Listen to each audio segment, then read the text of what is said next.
Okay.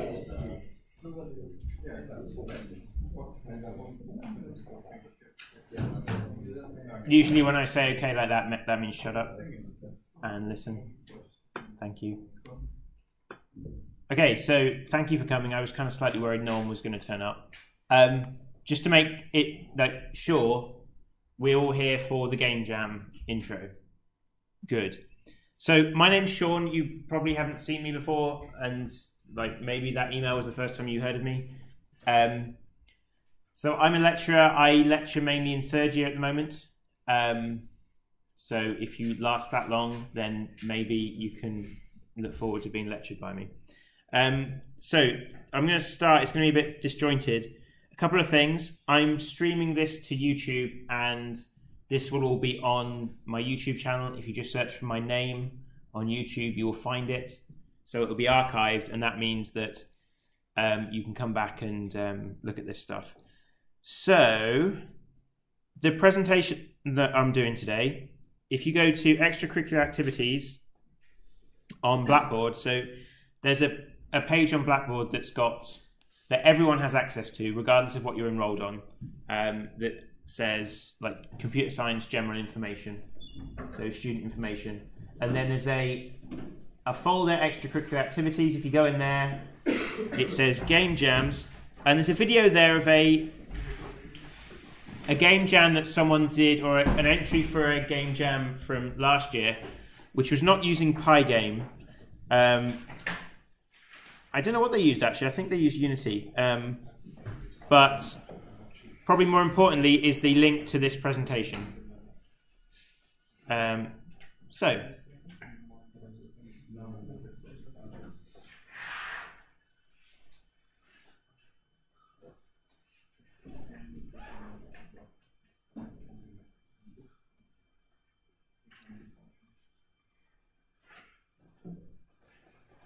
Okay.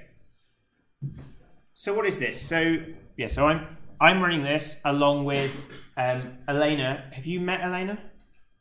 She might do some helping on one of your labs, possibly.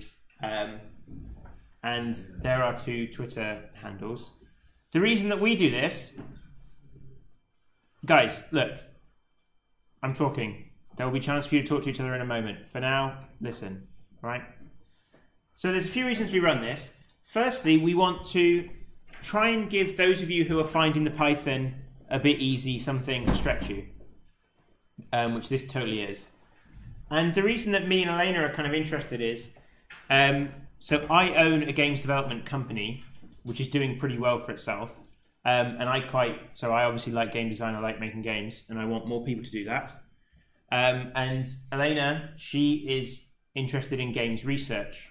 And so she does a lot of work with going to conferences and talking about how players feel and how we can change the way players feel through the game mechanics and things like that.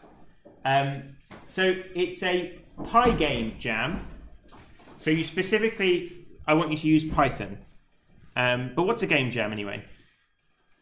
These happen a lot. They're becoming increasingly popular, really stupidly popular. So it's a big problem with games at the moment, or in the gaming industry, particularly for people with companies the size of mine, is that it's very easy to get a game on Steam now, on PC. So Steam, if you don't know, is a distribution platform on PC. It's super easy to get a game on there, right? On Sunday, I paid it 70 quid, and I've got a store page for my next game, right? Whereas my previous game, I had to pay 70 quid. Then I went through a green light process that took me it took 2 or 3 months to get enough people to vote to say, yeah, okay, that game's worth it, which was kind of odd because the people who vote for Greenlight are 10-year-old boys. So I've got to try and somehow focus my game on them, even though that's not the people I want to buy my game in the end, right?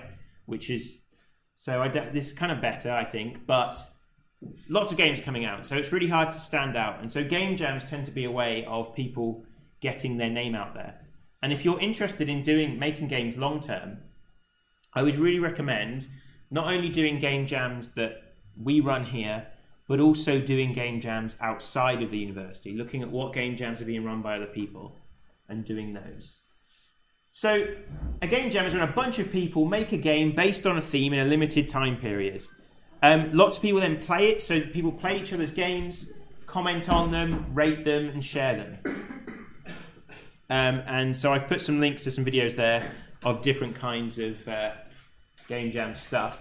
But this is, so itch.io is quite a popular, increasingly becoming a trendy place to put your game if you're an indie developer, and they run lots of game jams, and you can go on there and you can see these game jams going on. But usually small games, so keep the scope small. There's usually a theme. In our game jam, I'm not doing a theme this time. I'm just the theme is you've got to use Python, and then we just play each other's games and kind of talk about it. And it's not really about having a winner or a loser. It's about just everyone making some games, thinking about it, and importantly finishing a game, which is really hard. So how do you make a game anyway? Well, now it's easier to make games than ever before. And now is the best time to be playing video games, because whatever you like, there is somebody sitting in a room somewhere making a game that you will like. The difficulty becomes finding those games. And the difficulty comes for the people who are making those games to sell them and actually make money from doing it, which is really tricky. So my advice, not only for a game jam, but always, is to use a game engine. So what that means is it's a bunch of libraries that someone's written that takes away all the really kind of more computer science-y complicated stuff away from you and allows you to focus actually making on a fun game. And there's a real risk that people like you will fall into a trap of wanting to do everything yourself from scratch. Like you'll decide, I'm going to make a game right from, in Java, absolutely from scratch. And it's a bad idea because of an experience I went through. The first game I made, I did exactly like that, right? So I thought, I'm going to write I know computers, I'm going to write my own stuff from scratch. And it was a mobile game. It was Pong, right? It was just Pong. And there was a bit more of kind of interesting stuff to it. There was an AI that would learn, and you would kind of train your AI and then send. It was like Pokemon as well. So you would train your AI on your phone, send it to other people, and it would fight them. It only worked on the one phone I was developing on, because I was writing everything myself, and I did all the debugging and stuff on my phone, and it worked great. And I thought, this is brilliant. As soon as I sent it to someone else's handset that didn't have the same GPU chip that I had in mine, it stopped working. So engines get rid of all that for you. So you have these functions that are like draw a square, and the engine has figured out every single platform, how do I draw a square, and it does that for you. So you should use game engines, basically.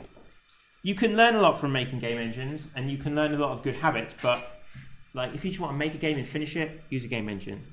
For this game jam, I want you to use PyGame.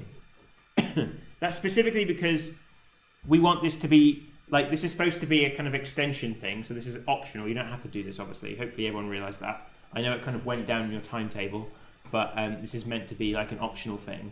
But the idea is it's kind of for people who want to go a bit deeper into Python. And so you should be using PyGame. And this is, I mean, I don't really know much about PyGame, other than it's in Python. But I'm pretty confident that together we can figure out how to use this. And I'm going to want you to kind of work in groups and stuff. So I've got the computer guys to install PyGame on lab 443, so the big lab downstairs by where they're doing all the drilling. So it is there, and you can use it on lab computers. My advice would be to use your own laptops, because you can control those and you can install whatever you want. But that's it. So our game jam is we're using Python and using PyGame. And at the end, I'll go through kind of a schedule of how long I want this to take. And basically, the time period is like 3 weeks, where I want you to do something quite quickly and get something finished in 3 weeks. So a small game. So that is how to make a game. And I would go on PyGame, and there's lots of good tutorials on how to do this. And next week, there'll be a lab session Elena is in some training today, but in the lab session, you can come down. It's the same time as this session, so it's next Monday, and we can help each other. You can say how far you've got, and then me and Elena will help you. Yeah, so that's what that's for. And then the following week will be a week where we'll all come in, and I want you all to kind of like play each other's games. So I'm not. I think probably what I'll do is book the lab out because it's a better space. But I want you then to just kind of like go around and play each other's games and give each other feedback, because that's the really important thing, is getting people to play your games, and that's the most rewarding thing. So making a game is one thing, but designing a game is a whole other kettle of fish, and I think it's an amazing thing. I used to, when I was in like doing my A-levels, and I did a physics degree, and I used to kind of make fun of things like media studies and that kind of stuff, and be like, oh, it's not a real degree, you're just watching films. And then I lived with someone who did a media studies degree for a year.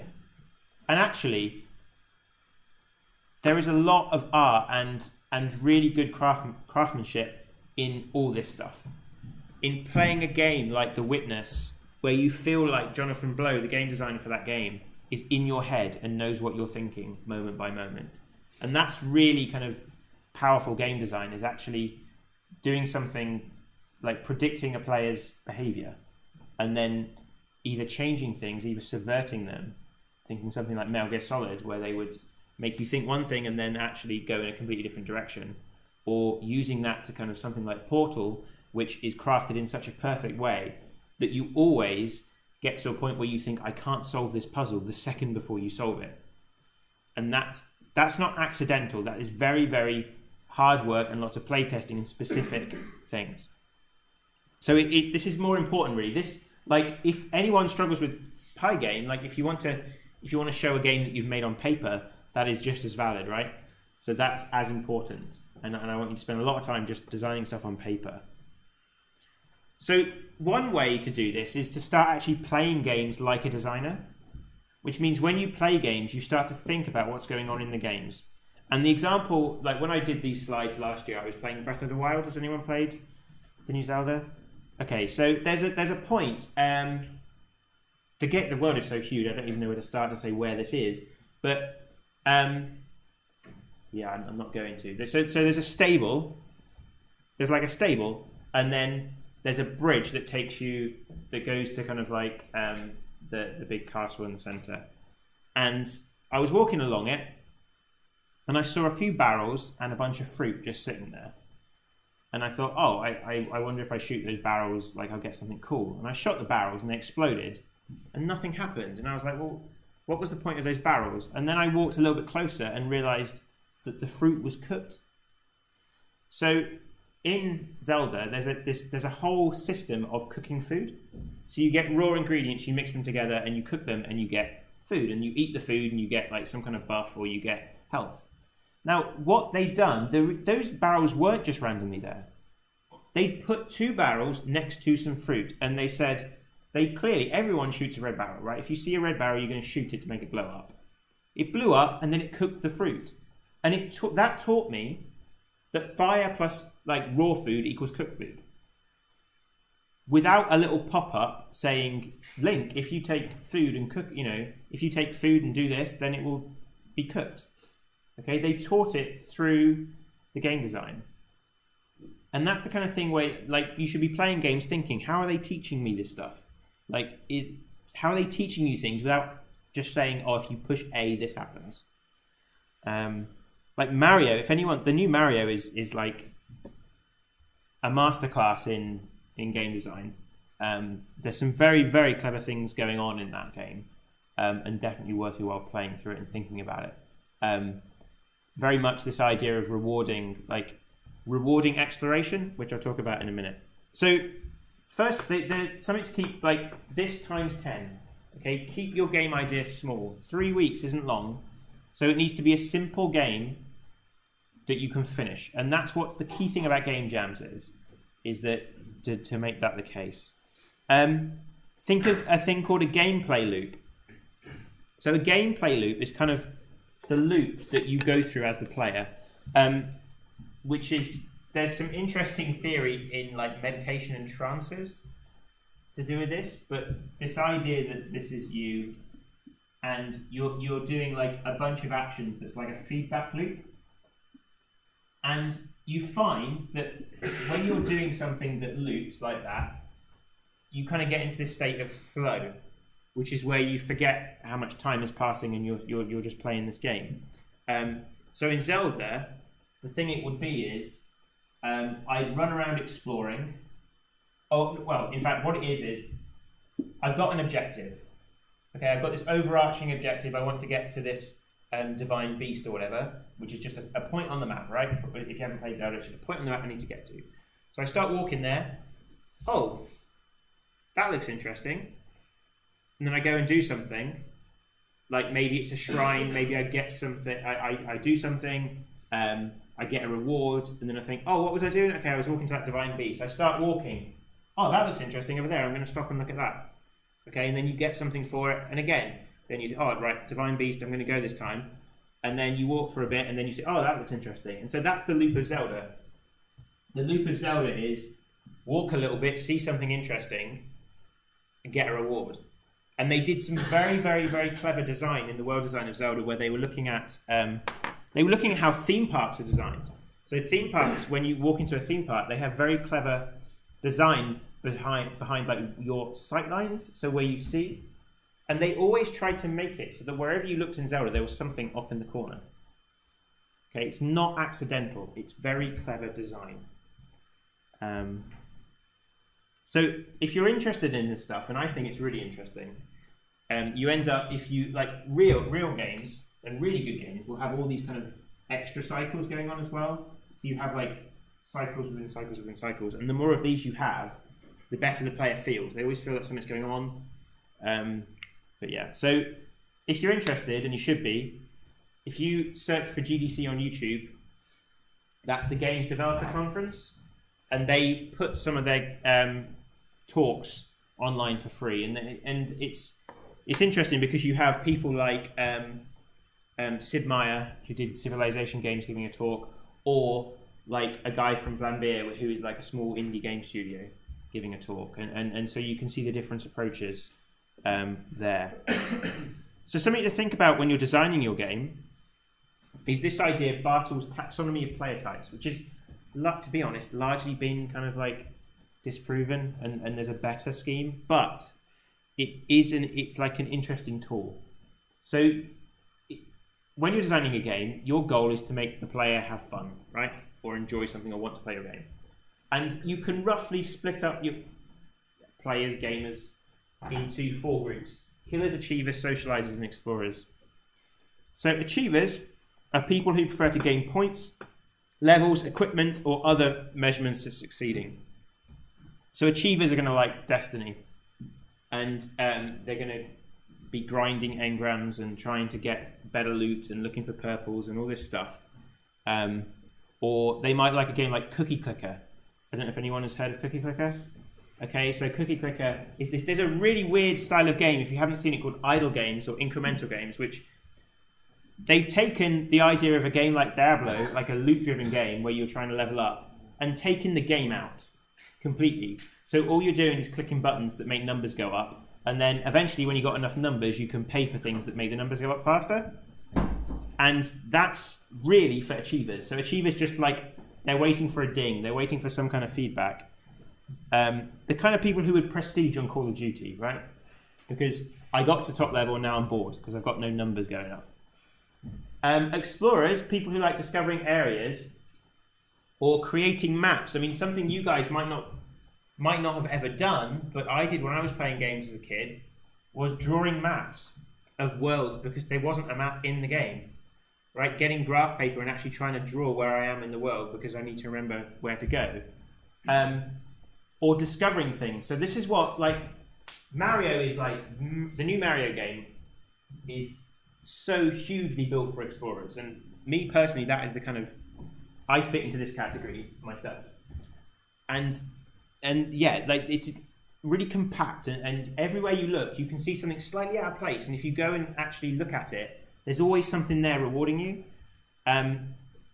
There's this idea of negative possibility space, which is you see something that looks interesting, or like, what if I get over that cliff?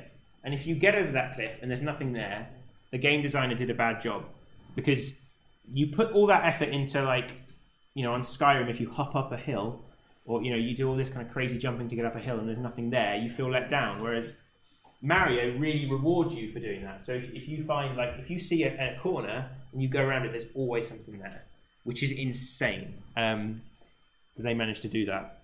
But of course they did, because it's Nintendo. So socializers are players for play for the social aspect rather than the game itself. So in something like an MMO, they enjoy interacting with each other. So they'd rather be playing co-op than with the AI or something. Interestingly, you can get to these players and outside of... it doesn't have to be multiplayer. So your game doesn't have to be multiplayer to get these people. So one game that is really huge on socializers, but is a single-player game, is Dwarf Fortress. So Dwarf Fortress is this super complicated, like, dwarf simulator. And you should have a look at Dwarf Fortress if you haven't. It's a single-player game, but what comes from this game is it's really complicated and people need to ask each other for help. So you have massive communities that have come around this game, even though it's single-player. And then finally, the killers, who thrive on competition and just kind of like destroying stuff and creating havoc and making everyone else's... they want to have an effect on the environment. So, like, GTA would be a classic game for someone like this. Or competition. So, like, I quite like Destiny, but I'm not really one of these, so numbers don't do it for me. But, like, the player versus player is actually quite good in Destiny, so I'm off doing that. And so Destiny's quite clever, because actually, if you look at Destiny, they do a good job at... There's something for everybody in that game. So I'm more of an explorer, and actually they made a world that I can explore, and I can find stuff, and I get rewards for it. Right? There's a whole social space. People who, like, achievers, well, they're getting engrams and all that rubbish, and then people like this, they're playing the PvP. So if you can, like, you should look at your game design and think, right, how am I making these people happy? How am I making these people happy? Because sometimes you'll see that with a little tweak, you can really do something for these guys. So yeah, so that's kind of something to think about. So there is a problem with what you guys are about to try and do, and that is a problem of taste. You've come here because you want to make a game, so you probably like playing computer games. That means you probably have a pretty decent taste in computer games, and you understand the difference between a good game and a bad game. You don't know how to make a game. So your first game probably will suck. And because you have a good taste in games, which is why you made the game in the first place, you will be able to tell more than anyone else that it's not as good as you like. You know, you're going to make something, and because you know a lot about games, you're going to know, oh, that's not very good. And most people, when they get to that point, they say, oh, I can't do it, and they give up. Like the vast, vast majority of people. I genuinely think this is the biggest difference between someone who's successful and someone who's not, is an ability to get out of this loop. It's just like learning a guitar, right? You want to learn a guitar because you like guitar music, so you really know what good guitar sounds like. But when you're playing Mary Had a Little Lamb 10 times and it still doesn't sound right, like, you know that really well, that doesn't sound okay, and you'll give up. So that's my kind of message to you, is to keep doing this and to understand, be mindful that this is what's going to happen, because it will happen. It happens to everybody. And to push through it. And hopefully, as a group, you can support each other by doing that. So today, I want you to get into groups and start kind of designing your game on paper. I'll hang around for a bit. It's up to you whether you want to do that in this room or whether you want to go do it in Starbucks or something. Then, next Monday, at 10 till 11, I'd like everyone who's working on a game to come to Talbot 43, and I've booked that. And so there are computers that in theory will have PyGame on it, but like it might not work, so bring laptops if you've got them, just to be sure. And then the following week, which I haven't booked because I was a little bit nervous no one was going to turn up, so I'll book that now. Then we're going to show each other what we've made. And that's kind of it. So there's some resources there on... So another difficult thing about making games is a lot of people who want to make games are programmers. And so they can program the game, but games need art. And that is where things get tricky. So, but a key lesson here, you cannot steal people's work and then just say, oh, I'm doing it for a hobby. So a lot of people think that because they're making games for fun and not trying to sell it, they can just use the music from Mad Max. Okay, and that's not true, and you can get in pretty serious trouble. Which is why I'm always surprised with these fan projects that people seem to be somehow surprised that, like, they get shut down. I mean, companies have an obligation to protect against copyright. They literally have a legal obligation. If someone uses something that they've trademarked, if they don't defend it, their trademark no longer is valid. And that's why this stuff happens. But the kind of plus side is lots of artists give their stuff away for free, royalty free. So there's a list of royalty free music. Pixel Prospector has lots of links to free 2D art, and there's some 3D stuff if you want to go down that rabbit hole. But yeah, so are there any questions about this process? Anything unclear? Yes? What was the timeline again? So the timeline, basically 20th of November,